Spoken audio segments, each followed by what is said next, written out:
చిన్న నుంచి పెద్దకు రాస్తే అసెండింగ్ ఆర్డర్, స్టేజ్ పైకి ఎక్కి వెళ్ళడమే.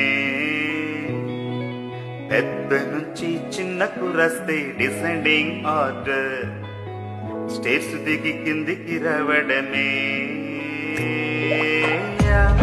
ఆ ఆర్డర్ తెలియాలి, ఏది స్మాలో తెలియాలి, ఏది లార్జో తెలుసుకోవాలిలా.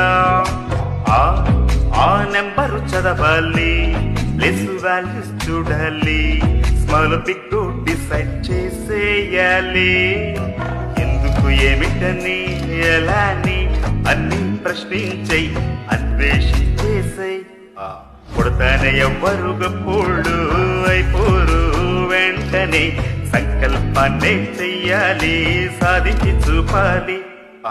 చాయిస్ నీకే ఉంటుంది, చిన్న నెంబరు ముందే ఉంటే లెఫ్ట్ హ్యాండ్ రైట్, చిన్న నెంబరు ముందే ఉంటే పెద్ద నెంబరు ముందే ఉంటే greater than right is equal సమానమైతే